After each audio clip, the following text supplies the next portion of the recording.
Jury just moments away from deliberating in Brunswick. Glad you're with us on this Monday. I'm Rick Fulbaum. And I'm Sean Gables. After a trial of more than 2 weeks and more than 20 witnesses, closing arguments are underway for the 3 men charged in the death of Ahmaud Arbery. Soon it will be up to the jury to decide their fate. CBS 46's Haley Mason joins us live outside the courthouse. Haley, good afternoon.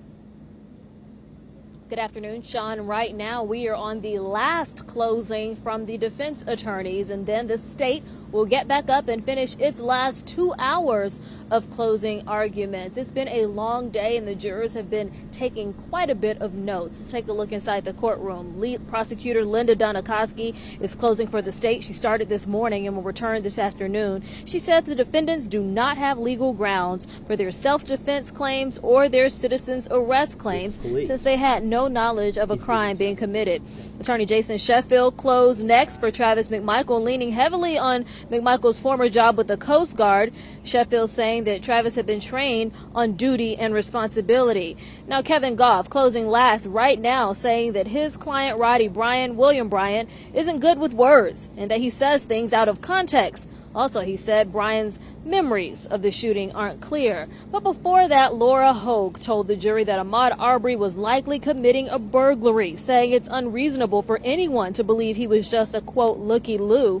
She says that the high school image of Arbery is an inaccurate depiction of the reality of where he was during the shooting.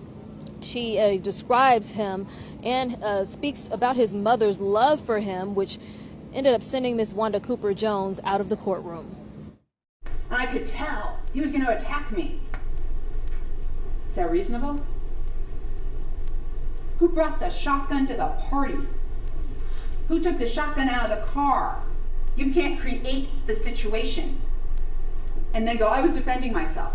The inconvenient truth is that Roddy Bryan did not know and could not know that these men were armed until moments before Mr. Arbery's tragic death. He did not know and could not know that Arbery would be shot. And by that time, sadly, there was nothing Roddy Bryan could do to prevent this tragedy. Roddy Bryan didn't shoot anyone. There was no legitimate reason for Ahmaud Arbery to be plundering through Larry English's house those 4 nights.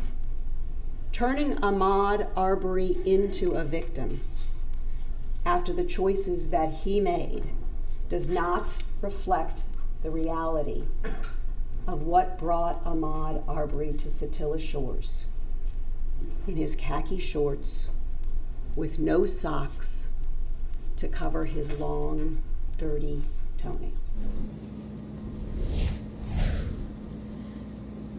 And after Hogue said that, Ahmaud Arbery's mother left the courtroom pretty upset. And Hogue went on to talk about Ahmaud Arbery's mother, saying a mother's love never fades. But again, saying that that depiction, that high school picture or the picture of him with a baseball cap is not an accurate depiction.